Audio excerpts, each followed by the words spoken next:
khô thân nu le pa hai le chala hai asata ke hu pai su krista nigin sibe kam bu chewani chalai programania yamiru su chalai nga bungai ni le nu le pa hai me hum sana vati nan chungwa athin thu hi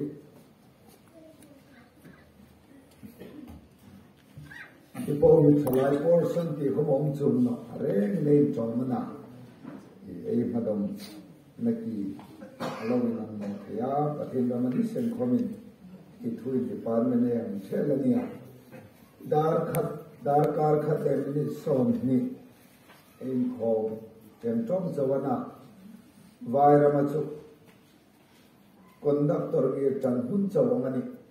dar kar khat bel ze prabhu shiki thongat ngata alum le thumna la lo nuye in thumno ma eni lem chu in lu sum num ta de ko ma imu yu that zeu the ne din ko pa thunen hoyna lem chu big men nilawin big ile mangtan le wo phe talawani kan venga rpci a in lu su pe talwanu puiro nan hala nang big ni lud le ineli thon te ngai tu tan ru big me na tire re na big nim tim no ai na ni su te ata tham ma to me thim to la dar kar khat le sabai lan khomana sun in khom ti na pathin thua hau him thang na e nei dinga na chu ei hum toi te hi lok takin mang tu mai ta pathin zan in khom bok no ne lai zan khom bok no thau nong na ni hi chu lungril dang put nei na voi sum chau ni lovin nung ka te em lak ka sui ven venga eirama tin agawati lan no ai ni na po bani gawati chu ap le puwa khono sa chu no to tunale simbi ichunale alu chau chai ni ti chai bi sengani any Christian society eram del narama pathinia accident in tinninam a society accident tam takatin la pathini ya de thang pu ya ni asar chu Bible in hudei bangno thalai pangai zohan chu lalpa ne chu tharawin ko ma atini chu pathin thu le la in pola niruk so lalpa sin thon ding huna mi pe ka hini tage chu ama ta bi dinga mang ding na mi ti laya nun ko pham na nun che nei thalai dam tak ne bang le lalpa ni e ta dinga seed na ni amun sangani e min ngai tu te lakani miro chu tu ko men fil lui no hunei mang ro le lok ta ka mang dingin e mang the ta du in ti na pathi to aholim tang na la ne lai tia salai ba de give le odc ti hai le bichu unit le presbytery to I sin ding da wakangaya salai coordinator chun in sinam thonga ta ti ke khom pathin boi tam takarot na chuni sule chun pathin thua haulim in chungati in khosangati adua dai neng mali lalpal en kari mana einu ni tinam mangai ta Kovele dam lai ne hin athin thu fe thengin ti nei nei ro ni la nu bum ang ti ni chun tor program ngau wa ding chun tu tai ka boi khat na ni kumdam ko khan tir ko sin le ka chel ko pa amiru chu lockdown ni ngat ta lockdown sum khomin lulul kan suwa fe the ni na mun chu fe thawa kanari voi ri charan la sunana tu ta trung a sun nok lo lai sin ka tile ka char kem ka nei kha kan zuk fe tin second dose ni hai chi sunangai ta nan lo ti no ka tarik ni song pa sare kan ka kai tunga wai sio kan ni na le zomin tor program ni ka voi khat nei na na nikum khan marbila pawang lai kem dingin ka fe dingania sudaga chun ps le inform to in khoni be nisir pe kla atia amiru chutir ko ka ni ang song ni no ram sin la ese wai sio min ka sir nang in ngai pe kun la a sin ei chal ve ni le tin ke khom arila su kem malamana office an to ka tor program prima ding chun akum thumna gawati amasatak nai ni ti chu azu hilani in report fel takin ei secretary an to ne ngai tha ka thangwan na khat rula tham lo ani boka fel fek fok khobelani a report hangai no mo le ani ti chu elazu hilani kathim thu in dading kin lang nan eti chanchin tha so han bung li na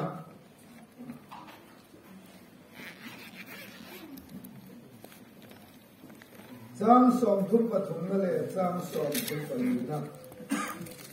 imin ngai thang na lo ne eti chanchin tha so han bung thum bung li chang som thum pathum na le som thum pa li na sun in chuk dir hai chu anin di ka afa ding mi nanong choi pe ka mani om anin tia sun isun an kuma ahila amitir tu dit zong thole asin tho zo ding hi ka bu ani pathini la thu wei chan se na thar man som pe ro se pathin ku ma trong tai na lo ne di lalpa kan pathin mi mangai to le lungin si tu khovel har sat na le boina tam takena to bel kara iko ran ha ibi buk thing hima mi za tel fe khom fe ding in hun chami pe le lon thu kan del cheni mangai tu pathin kan rong bo na salai policy la be policy la local policy la tam takan ngai tha ka madong ding dam tam takan ngai tha ko ka in pa na la pol le solo le chan na hunan thukin ithu takan ngai tha ta bo ka khang ngai po le kan ni ko manom thu kan hil se ni voisun in lalpa kan ko manangin thu hil zom ding kan yen se ni hil na le ngai thang na ko manangin mi thang poi ding in sandam tu kan lalpa isu min kan di che amen thupui mithim mi var eni noa lungin sin na le ya thimin changtir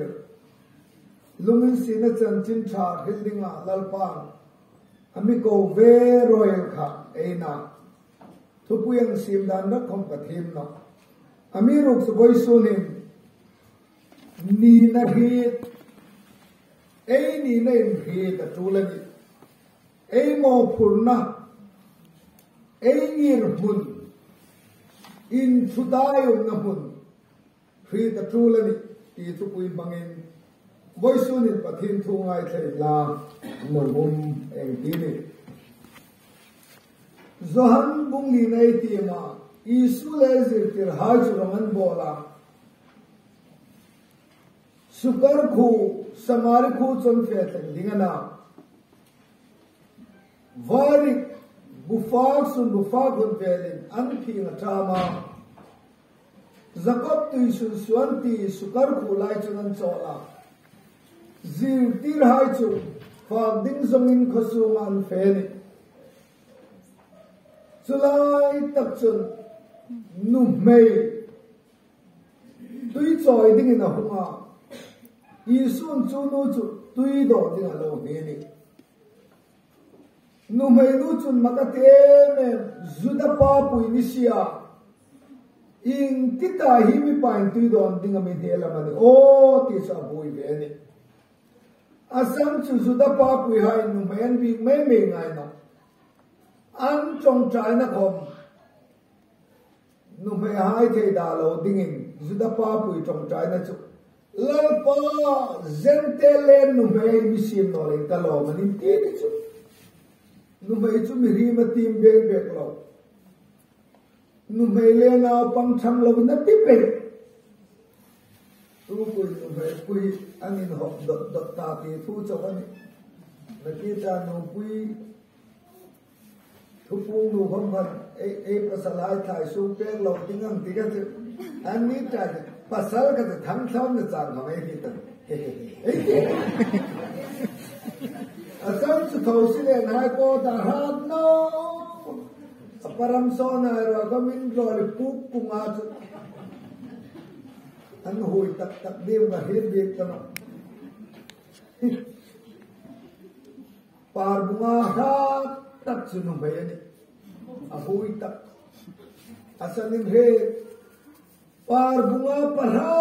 tak na nu bai ngam no arha tak na ngam no chu champion ne arha tak ne ka ha chu ile na ma cham no di ang do kana chu lai chu hi samari no hin zuda pa puin zuda thang wale na zu bigal khamakati ni amiru chi sun an hitu pa che hi hela chu na ni bilem dingana kain ti ka pek ding chu mi na do na ni chun chatu ni na dam char ta no dingani ama chun hing na tuyan chik so dingana amti hi nu mai nu I chat ngai na hi ta no ni ta kani mi pero chu chu hi tu sun soi ka hum no na ding na ti ni chu aba po no char char isuru chun tharau ting hing na thu ni hel voi sun khomin ka ngai tu ha kani câu hằng hin ấy đi này lần hin chiếm ô thì mình ngài tụ tiền là cái này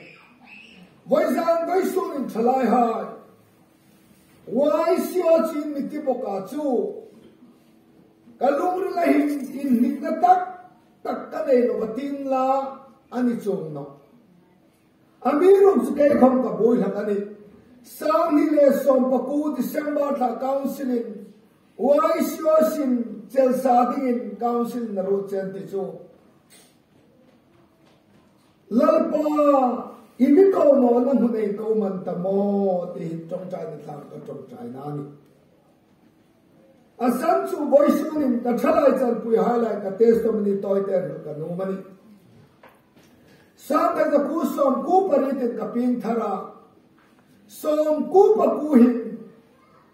in sung har satakan ba su kani lehin som ku pa ku hin prayer mountain ang kema ka hanglut no ka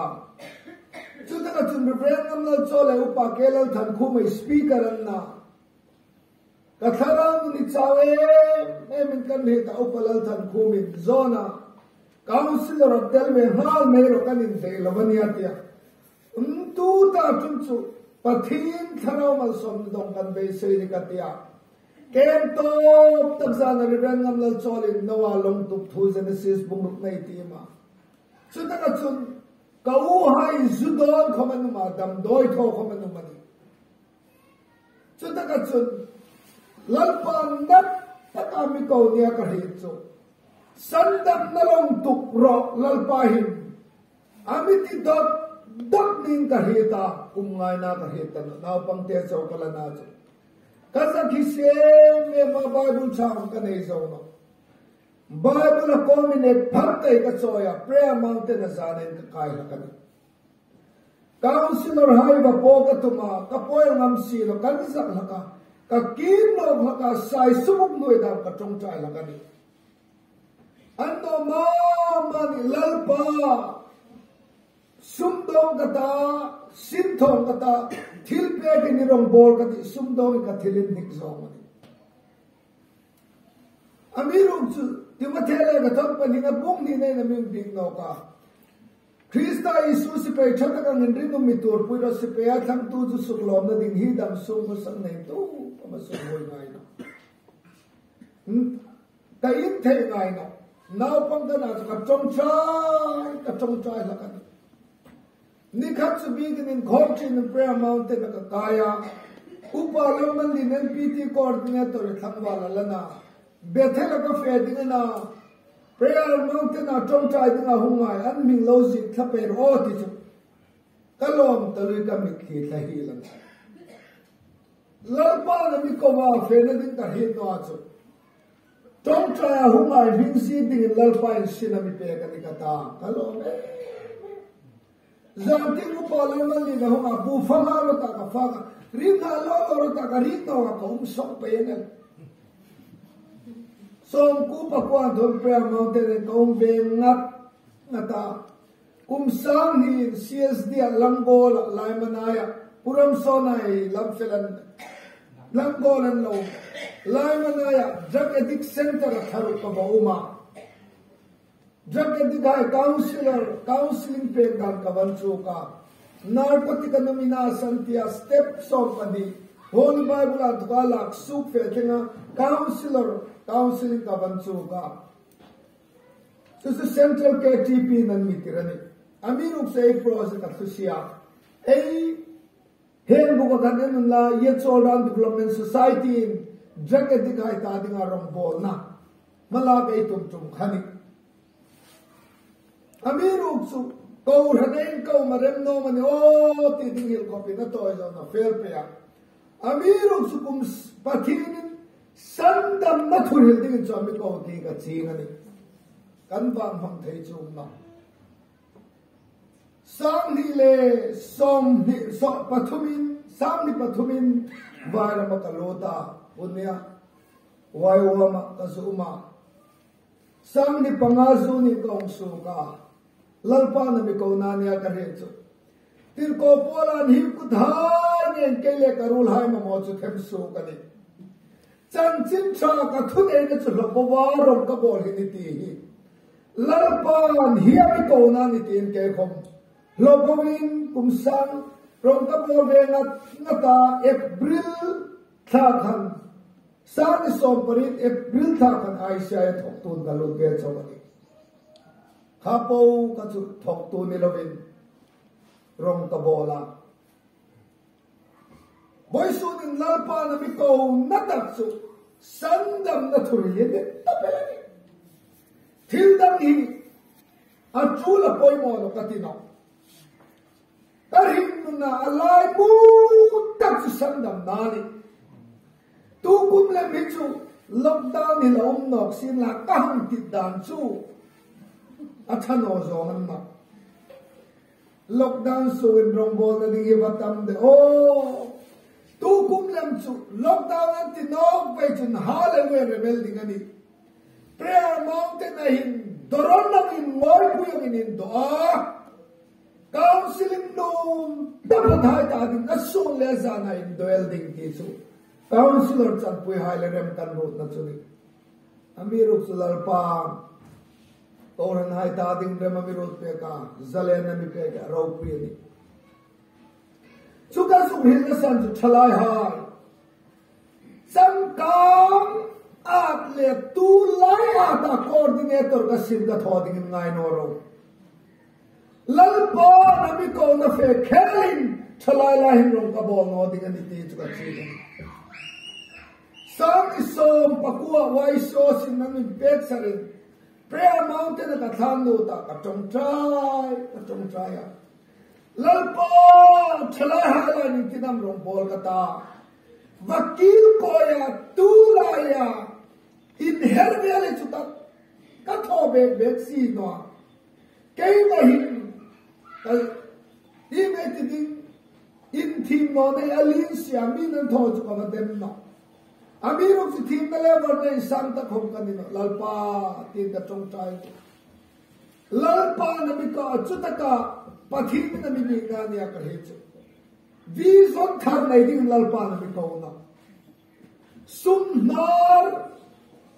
I ti nam nei ta ti lalpa na mi ko nam na odi si lalpa na mi pek ta birthday gift mi pek ta lalpa chuma chu tam pen rak ding lalpa na mi ko no ei ba en la wai sio chun chalai mi bar sai chala ba angin mun en dingari ti ni le chu chu ka sien dingani birthday gift le odi si ti vele chu thui tu hai lo kam pen ro wai su in chalai hai le lalpa in kilam rong bol kata katia ka chong chaya ei bai lo ai ka pheta ei finance ru like en kena ni khat chalai yo bai lo ken na chun lalpa hi mi pek nya ka hi tan ta alle chalai hai nei ni nai la hi ti ka lung long le nan si ei bai lo member chu za da palai chu za din tin the ta chu chu thong ei ta you need tin ku va bil ro bil chu bil kha bil project kha le ni ta alle chu chu ni na ta chu ni chalai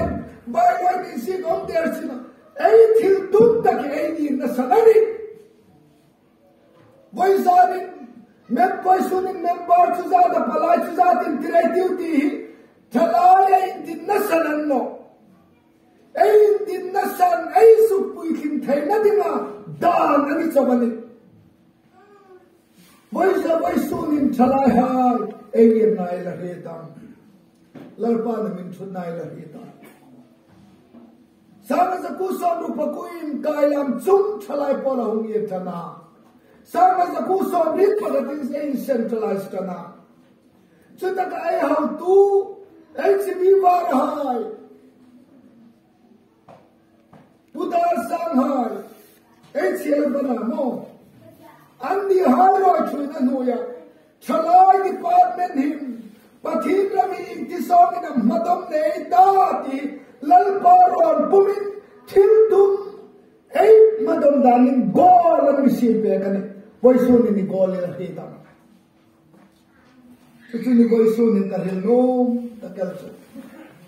nu hai counseling la thang kana thuril so chu ka boina aril toy ka boi me tani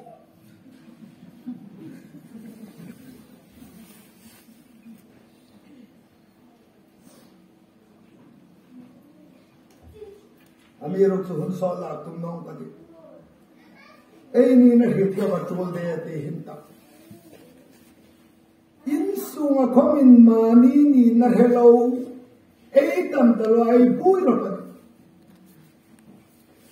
pa pui tam tak tak sarama khom mani mo phun na hello mani ni na hello pa ai tam dalo a sung ku koi dar ei tam ani nu tam ta khom ei na mun hello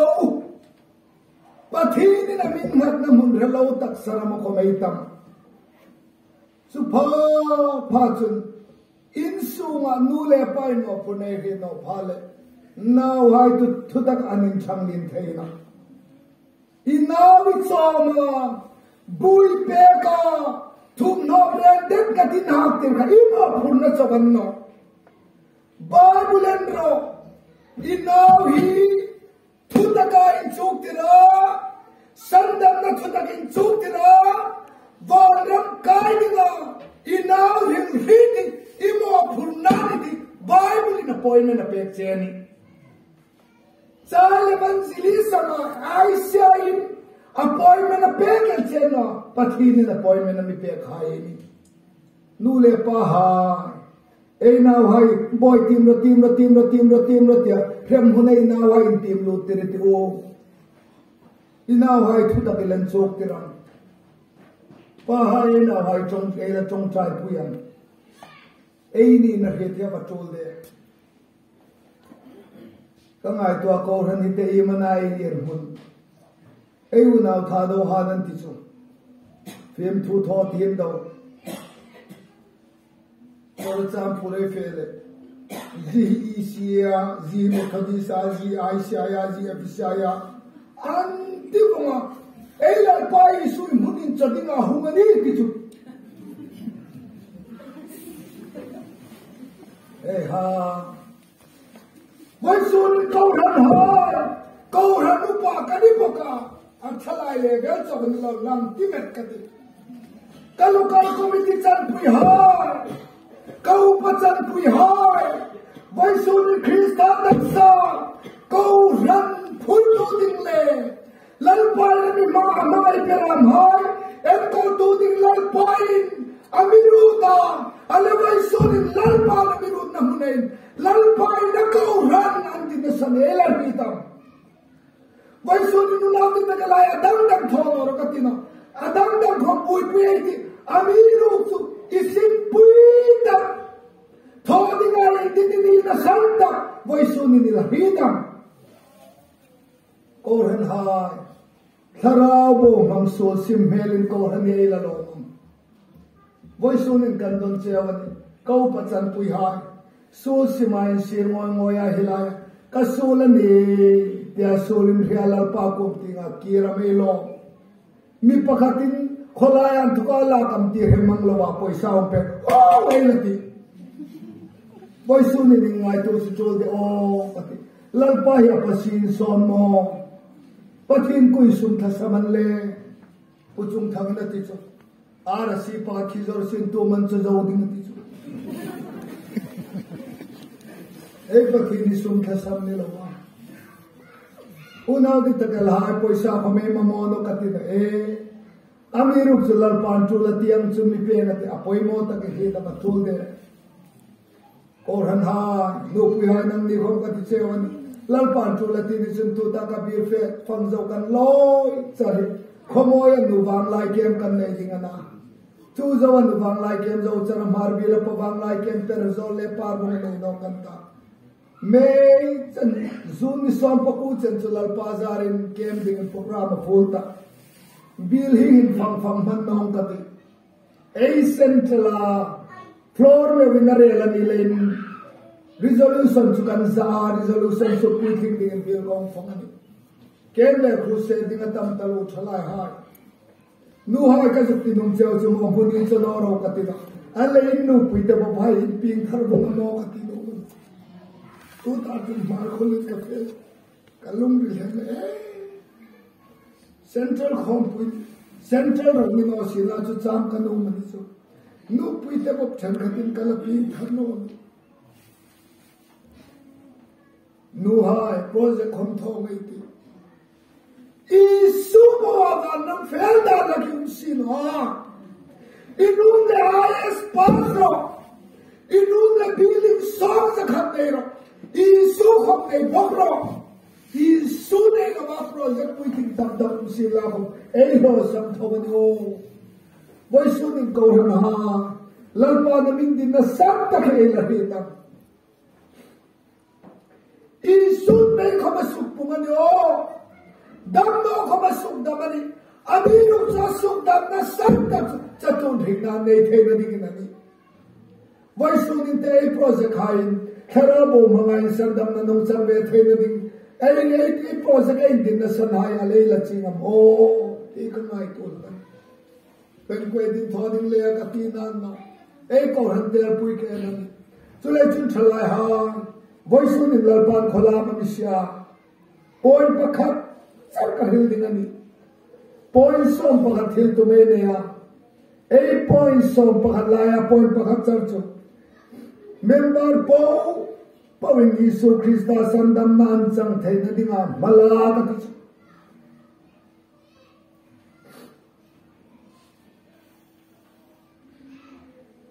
gawhati thalai mi sang mi zanile ti vele yuma voisunin mi thing lip lor hum thut sin la Ereng in panam kai sengai ti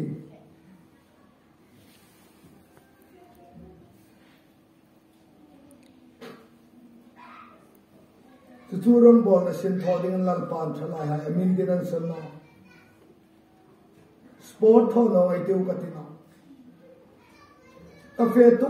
char hin taring ni som ni pangan fe kata tarik ni som ni pangazan in lo talo inari kalon prayer mountain central khairai kan ke pui ha ding na kan tho cha kan ta chuti na san ball pe the sun no atha Central Queran bolan peta Facebook ati nari kalu kasukati ni chu nikhat lagan kati bol peti ni selekin ni na umu kati peta ni chu innu nen nen min pero apoi ne akhado ki innu ne pero apoi kati ne amiru chu kaw kata boy ni boy thum pet ne kin Central Queran Chu chalai pol tu ha mani tu kholai mani anpa visita la polan saka anina mi pakhatina thom chai ne la polan saka batin la o ai rom bole avaro puyon de katini in kho pui ni ami mabula form le pangir sita hasak cha virong bolan na pulpit cha virong bolan na Isu Krista khan Dai kilkar hai fiaro na bol hakan sunno Chalai hai Vai sunin thilna khom thong ekya poino Chalai members camp sani thok no khoma Sandam na thwa bui hai Hing na lau cha ta hai da dinga Ha tharna chang thena dingin Chalai hai malang tiu khai Chu sin thodin chalai pol hilal pa na min dinani Ein chung na hai Pui thing dingin thei to pin thang la nong ai tiu ka ti der na ei thos na lal pai na min thun na hezingin rong bolin la ka banum de tu da chung khan zani ka hum bong chu kalung ri leung no thudala infalet po ta dung ka nong bong so ka sum chung ka nang bunga van ka fai e man hui ting en la ka yin komin buta boklo Sum chung kan thing em ami lem ding la bok lo hai bo ru eng ena chulai ta ka lung laum chu van ra mi chu van hoyom de o kata nui ting him tum ta noi len la bung khem pe in la kati ni chu ami ru chu nui thim na le var na manga bung na ni si bhai van ra hagen bung thum thei si na mo kati ni chu alung laum dan chun Oh, Jerusalem thar. Kiwan khopui Zion khopui. Pathin khopui ki thumka da bangha la de. Chu muna chuni nel rel nale in hilsin nale in musit na tana. Chu muna chun in ngom na hai khomin munreng an chang tana. Thi na khom hunom ta bok na mitlitha khom ta bok na. Chu muna chunai minga lungsure lo che ta hai khan.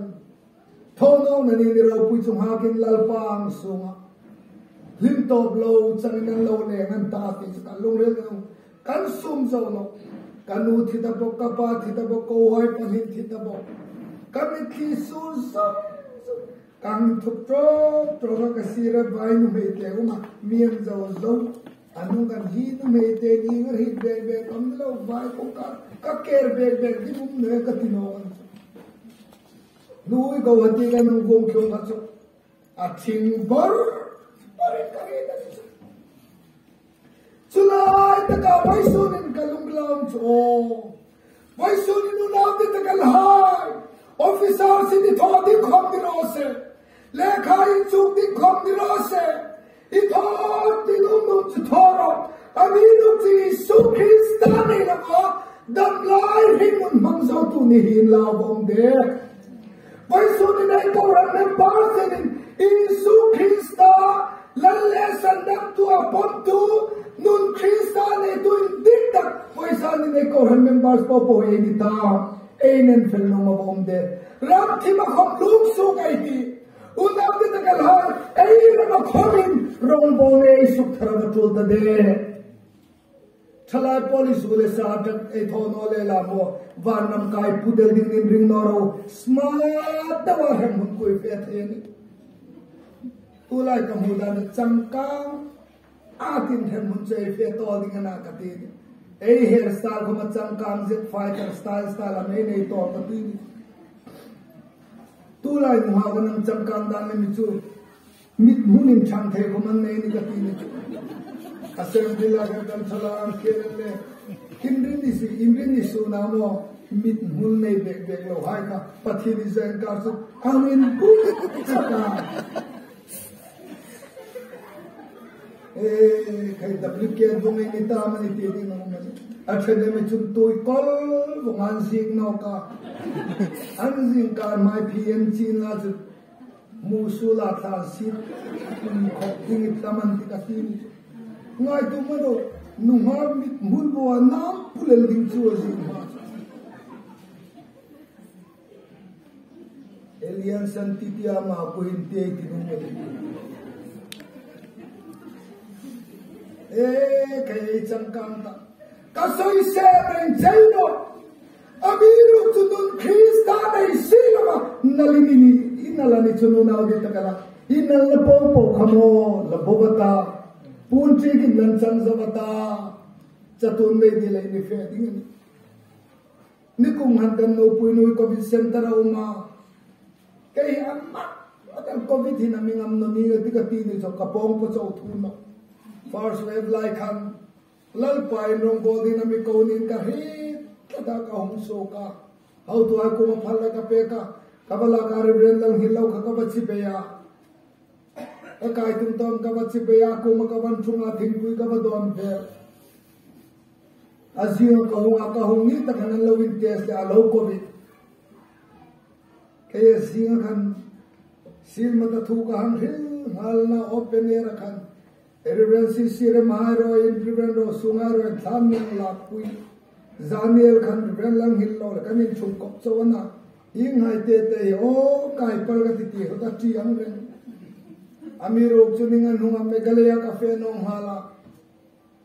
kanaran milaw suna kanegati fa talom kopel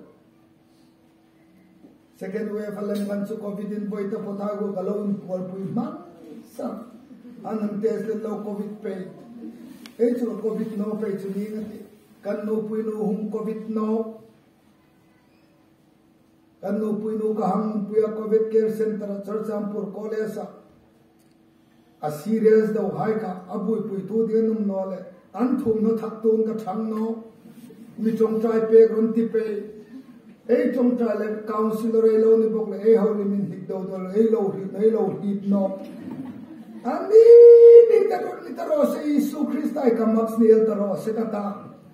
zalayan tabig ni song hago umelanta amiro sukan no puino song ni yung tum din tanang intesa mi patum ka manisong leko COVID care center umpui negative alo ka patum kanuma kan patumin ka ng test tama andi panin positive kaya negative no ka upalan man lilerong bol na kanin thok ngat nata anni sungku pawanin voya kay kan boy no kahit din thok to kahit thok tang katikata quarantine nung sungpo po gop ka hangset puino ka kahit sung na makatini so kaso hilnum tak hini kanu COVID care center ka umpulaya zandar ne chor champur college salalpan mi big na isai bung sonro parung na heni so chutaka chunangen thitangai no anno tinan sokla aem tapotinan tirdaka ti kalung lawin namani so boizani nuha chalai ha ei chalai chanpui ei nawlete ei numai ei pasal ei mangai hai Isu Kristane lavo antingai nyayali chun Kobela barna pomo ya tadi sila kumbandam lucu no ni meding thawa feding na kalumri mithlachun kanamu irsia no len ka bangai beni kanamu ini sulau nei no sila pa anani pa kadang chare tumi paramyong te hakata apa hinenum tasino kata tirdak sing kata nauta ding chuna bana omde chutaka kalumlam Vai sari lockdown si lakom sandam na thorin da chai lockdown theino isu la humna do chun covid ani sia la thinor vai ti theisi no chulai chin ko ran hai mo sandam na thorin mani kom sau be ka hil da kal bangai so tolani thalai hai vai su nin lalpa na min tin na sam tak sumo Hingga nay no ham hingga nay thay na dinga rong bol dengan thalai hai lalpa na mi kawan san no in kong pui ni kuwa Zi thang thay vang ko ba mai phok ding na mitel chung le inung le phok sarim phok ro oi lo ba thalai le mi chumo pasal le mi chu in khom puin ko ki hak ding ani bak ding an na pun ba dei ba laga ko dei ha khom pui ni ko in thalai thang ba ro in khom pe lo spek dumanung buna ani salung khom lo hotel de spek dumanung buna ka thing Kakak ni chalai lalpa na min din na san suksta Krista ta dinga chalai Vai sunin Krista ta dinga chalai di tatak din chun mo Counseling la kim dan thay atom na dingin Una din ta I college ka na I sim thona I fag zona Inunin chan chim charhil ro Chuding chun lalpa na min kawan san no Ole kain chuk tu takin ning na dom tay mang na dom lalpa na ito niyan takin nun supuila iwala sarani ay inun himi hanin narohay se tirko polan kay ni min chuk tu nirawati ang chalay ha inun sanay min Krista mirman burohay se infala ka sa fair tuma Mr. Silaw ka may tehan Mr. Silaw di Kristi na pabane bank manager bank accountant na nicho oh Mr. Silaw chu Christian chata ka ninti ni voice ni min chong na huna isim thon na huna voice ni mi han Yesu Krista lalpani sannam tu ni ama chawhilalami ama chawhiban nam fel na churiti inu nami hanan mu theina dinga Krista chanchin thahi voice ni nun puiding in lalpai Krista ta dinga chalai ti thupui mangin lalpa le ko ranin chalai pola min dinani chua min din na san chu koi su nin hin la ka banung de esan nam tu Isu Krista khomin mo ahum na san ya thai hin no re ami te tu di so tho so hi ka boni voi su nin ko ran ha ei ram bo na ko en ko ran ha ei pui nik tak i malani o ai sai ko bi ein tu thar me chotol ka ti ni